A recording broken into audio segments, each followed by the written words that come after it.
მეორე სახე კოსტუმბრიზმის გახლავთ პოლიტიკური კოსტუმბრიზმი. რამ განაპირობა მისი განვითარება? პოლიტიკური კოსტუმბრიზმის განვითარება განაპირობა პრესის გავრცელება.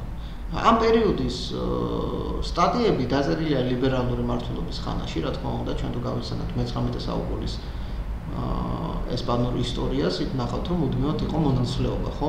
ლიბერალური და კონსერვატორული მთავრობების. და ყველა ეს ტექსტები, რომელიც ლიბერალური იდეების მატარებელი იყო, ბუნებრივია, განსაკუთრებით ლიბერალური სამწრის დროს პერიოდში 1823 წლებში არის შესრულებული და ასევე ფერნანდო მე-7-ის გარდაცვალების შემდეგ, როდესაც ცენზურა შესუსტდა. თუმცა ეს ტექსტები, პოლიტიკური კოსტუმბრიზმის ტექსტები, ხშირად წმინდა კოსტუმბრისტული, წმინდა პოლიტიკური ხასიათის არ არის, და არც წმინდა კოსტუმბრისტული ხასიათისაა. ჩვენ ხო თავიდან ვთქვით, რომ კლასიფიკაცია არ არის ასეთი გამიჯნავი, შავად და თეთრად დამყოფი ხომ ტექსტების. ყოველთვის არის, რომ გადაფარვადია ამ თუ იმ ჯგუფში შემავალი მახასიათებლები. ფერერასი მაგალითად აღნიშნავს, რომ ძნელია გაიმიჯნოს იმ პერიოდის პოლიტიკური და სალიტერატურო ტექსტებიო. ხოლო ავტორებს შორის კი პირველ რიგში ლარას მოიხსენიებს. მართლაც ასეა, არ ცდებოდა ფერერასი, რამე თუ ტექსტებს თუ გაეცნობით თქვენ ნახავთ, რომ ერთი და იგივე ტექსტში შეიძლება იყოს ნაწილი, პირველი ნაწილი ეძღვებოდეს პოლიტიკურ თემატიკას, მეორე ნაწილი ლიტერატურულ თემატიკას. ან ლიტერატურული ტექსტები ახსნილი იყოს პოლიტიკური სარჩულით, ან პოლიტიკური სარჩული გაშლილი იყოს ლიტერატურული შიგთავსით. განზავებული იყოს ლიტერატურული შიგთავსით. პოლიტიკური კოსტუმბრიზმის ავტორებს შორის პირველ რიგში ლარა უნდა ვახსენოთ, მასზე ჩვენ კიდევ ცალკე ვისაუბრებთ. სხვა ავტორები გახლავთ სებასტიან მინიანო, მეტად ცნობილი ავტორი, ლიბერალური იდეოლოგიის პრესვიტერი, რომელიც ზოგადად ითვლება მე-19 საუკუნეში კოსტუმბრიზმის ერთ-ერთ ინიციატორად და იმპულსორად, წარმმართველად. იგი დაიბადა 1799 წელს, ხოლო გარდაიცვალა 55 წელს. საინტერესოა თვითონ მინიანოს ფსიქოლოგი, იგი ყოველთვის ცდილობდა დაემალა საკუთარი სახელი, თუმცა მისი ტექსტის ამოცნობა რთული არასდროს არ იყო, რათა თუ მისი ენა იყო მეტად აგრესიული, მეტად გამქირდავი და იმ პერიოდში გაბატონებულ საწარელ ზეწოლას, აი პრესაზე და თავისუფალი იდეის გამოხატვაზე ასახავდა. და მარტივი იყო მისი ტექსტის ამოცნობა. სხვა ავტორებს შორის ხუან კოსმე ნერგანი, რომელიც წმინდა კოსტუმბრისტული ტექსტებით გამოჩნდა სალიტერატურო ასპარეზზე, თუმცა შემდეგ კი პოლიტიკურ თემებზეც დაიწყო წერა. წმინდა კოსტუმბრისტულ ტექსტებს შორის აღსანიშნავია ლას კორიდას დე ტორბოს ინდიკადას por un chispero, რომელიც 1813 წელს გამოსცა. პედრო ნიკოლას მარტინ კარამოლინო, რომელმაც 1821 წელს გამოაქვეყნა წიგნი სახელწოდებით El Tosteneo, Meneo y Mosqueo, Gabinete de Locos Coronados, სახელწოდებიდანაც მიხვდებით უკვე რომ მეტად კოსტუმბრისტული ტექსტია. იგი იცავდა კონსტიტუციას და უტევდა აბსოლუტურ მართლობას. და კიდევ შეგვიძლია ერთი ავტორი ვახსენოთ, ეს გახლავთ პედრო მარტინეს ლოპესი, რომლის ტექსტებს შორისაც აღსანიშნავია მეტად საინტერესო ტექსტი Las Brujas de Sugarramurdi, 1835 წელს გამოსცა იგი ავტორმა და Una noche en el infierno vista entre sueños 36 წელს ერთი წლის შემდეგ გამოცემული. ახლა რაც შეეხება საკუთრივ ანუ წმინდა კოსტუმბრიზმს. კოსტუმბრიზმის ეს კიდევ ერთი სახე გამოხატავს ტრადიციული თემების შესახებ მორალიტეტს, მორალიზაციას და ეხება პოლიტიკასაც. აქაც ძალაშია სატირა, როგორც ირონიული მძლავრი არ არის, ხოლო კოსტუმბრიზმსა და ჟურნალისტიკას შორის ურთიერთობა უფრო მეტად მჭიდროა და საზღვრის გავლება უფრო რთულდება. საკუთრივ კოსტუმბრიზმის ავტორებს შორის აღსანიშნავია რამონ დე მესონერო რომანოსი, სერაფინ ესტებანის კალდერონი, ხოსე სომოსა, ანტონიო ნეირა დე მოსკერა, ანტონიო ფლორესი, რამონ დე ნავარესტე და სხვანი. ახლა თქვენ ნახავთ, რომ აი თითოეულ მიმდინარეობაში, კოსტუმბრიზმის თითოეულ სახეში ძალიან დიდი რაოდენობით ავტორები გვხვდებიან. ეს არის იმის მაჩვენებელი, რომ ამ ტიპის ტექსტი იყო ძალიან გავრცელებული იმ პერიოდში, მე-19 საუკუნის დასაწყისის პირველი 30 წლის ესპანეთში. 1840-მდე. ამიტომ ზოგიერთი ავტორი 35-36 წლებშიც გამოსცემდა განსაკუთრებით პოლიტიკურ ტექსტებს. მეტად მნიშვნელოვანი რა არის, რომ ამ ავტორებმა რაც იყო, რა თქმა უნდა, გაზეთის დამსახურებას, რომ გაზეთის გავრცელება ხელს უწყობდა იდეების გავრცელებას და გაზეთის გავრცელება ფართო მასებში ხელს უწყობდა ავტორის პოპულარობასაც. ეს ორმხრივად ეფექტური იყო. ერთის მხრივ გაზეთების აღდებოდა და გამომცემლებს ჰქონდათ სტიმული რომ დაებეჭდათ ესა თუ ის ავტორი და მეორე მხრივ ავტორი იღებდა ჰონორარს და აი ამ პერიოდმა ამ სოციალურმა ვითარებამ რომელიც საშინელი ისტორიული პოლიტიკური კრიზისის ფონზე მიმდინარეობდა მე-19 საუკუნეში, რომელმაც მე-20-ში ორი დიქტატორული რეჟიმის ჩამოყალიბება განაპირობა ესპანეთში. ამ პერიოდში მთლიანად ამოიძირკვა მეცენატობა. აი მეცენატობა გახდა ძალიან იშვიათი რამ. და მწერლები უკვე არა იძულებულები, არა ვალდებულები, არამედ მოტივირებულები გახდნენ ეწერათ და ეცხოვრათ საკუთარი ნაწერებით. მოტივირებულები გახდნენ, განვითარებულიყვნენ, მოტივირებულები გახდნენ უფრო მეტად დაიმუშავებინათ საკუთარი ტექსტები, რათა მათ პოპულარობა მოეპოვათ. და თქვენ წარმოიდგინეთ, როდესაც მკითხველებმა იცოდნენ, რომ ორშაბათის ნომერში გამოდის ლარას სტატიის პირველი ნაწილი და მათში ლარა იყო მეტად პოპულარული უკვე, ისინი რა თქმა უნდა მომდევნო ორშაბათსაც გულისფანცქალით დაელოდებოდნენ, ეს გაზეთის გაყიდვასაც შეუწყობდა ხელს და ლარასაც კონტრაქტს გაუფორმებდა.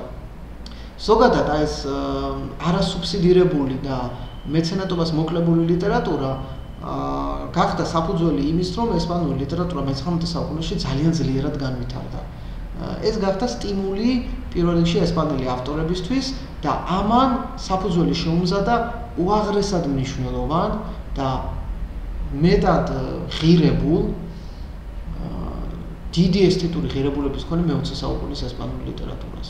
სწორედ მკვლევარების აზრით მე-19 საუკუნეში მეცენატობის ინსტიტუტის გაუქმებამ, ავტორების პოპულარობის ზრდამ და ამ ორივეს განმაპირობებელმა და ამ ორივედან გამომდინარემ იმ გარემოებამ რომ გაუჩნდათ მწერლებს мотиваცია, რომელშიც იქნებოდა უკვე არა მისი მეცენატის შემქები, ოდები და არ იქნებოდა ეს ტექსტები აპოლოგია, ვთქვათ, აი როგორც ძველ სპარსულ ტექსტებში რომ არის რომ ბევრი ძველი სპარსი ავტორის ტექსტის რამდენიმე კარი, ერთი ნამდვილად ან ორი ეძღვნება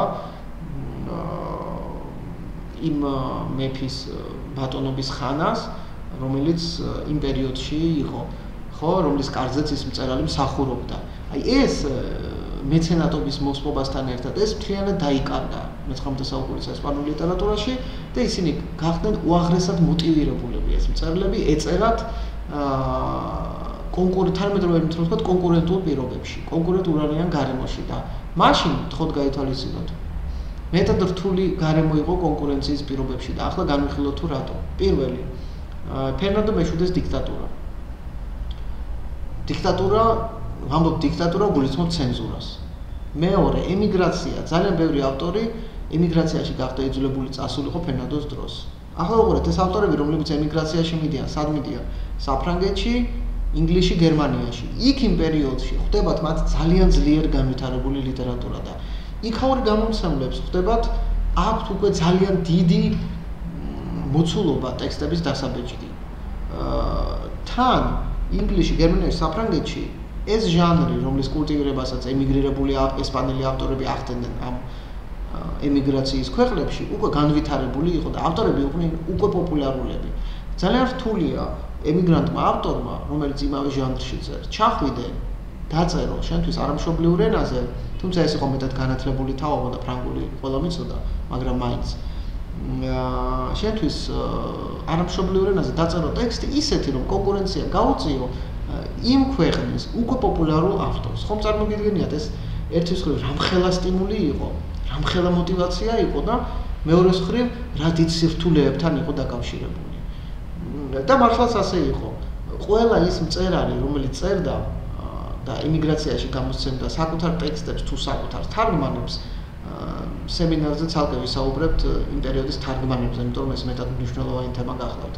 ყველა ეს ავტორი იყო ძალიან წარმატებული. მათი რიცხვი არ იყო ძალიან დიდი, მაგრამ ვინც იყვნენ, ყველანი ისინი იყვნენ მეტად წარმატებულები და ბოლოს უკვე ისე გამოვიდა, რომ საზღვარგარეთული გამომცემლები იხვეწებოდნენ მათი ტექსტების გამოცემას, განსხვავებით ესპანური გამომცემლებისგან, რომლებშიც მე-19 საუკუნეში სრული ქაოსი იყო და ეს მათი ბრალი არ იყო, ეს აწეწილ-დაწეწილი ისტორიული ფონით იყო განპირობებული. და რაღაც მსგავსი მოხდა ესპანურ ლიტერატურაში მე-20 საუკუნეშიც. ჩვენ ცალკე გვექნება კიდევ ერთი ასეთი სემინარი, რომელსაც მივუძღვნით ცენზურას ესპანეთში, ცენზურას მე-19 საუკუნეში და ცენზურას მე-20 საუკუნეში და თქვენ აღმოაჩენთ, რომ ადამიანის გონებრივი ევოლუცია მომტანია მეტი წარმატებლობის დროის სვლასთან ერთად, ვიდრე წარმატების. აი მაგალითად, თითქოს ხომ შუა საუკუნეებში, როდესაც წვავდნენ წიგნებს და ავტორებს. მე-19 საუკუნეში, როდესაც წიგნებს კრძალავდნენ და მე-20 საუკუნეში, როდესაც ემიგრაციაში მიდიოდნენ ავტორები, ისე როგორც მე-19-ში და წიგნებს კრძალავდნენ. ხო თითქოს რაც დრო გადიოდა, ცენზურა უფრო უნდა შემცირებულიყო. აი მე-20 საუკუნეში ცენზურა ამ კრძალველი აპარატიდან გადაიქცა ლიტერატურის შემკვეთ აპარატად, ლიტერატურის დამკვეთად. მან განვითარების პიკს მიაღწია ესპანეთში და გაცილებით გართულდა შემდგომ რუსეთში. აი რუსეთი ითვლება, რომ არის ცენზურის ქვეყანა, რომელშიც ცენზურამ მაქსიმალურ გამოხატულებას მიაღწია. და სამწუხაროდ იმის ნაცვლად, რომ ცენზურა როგორც ელემენტი,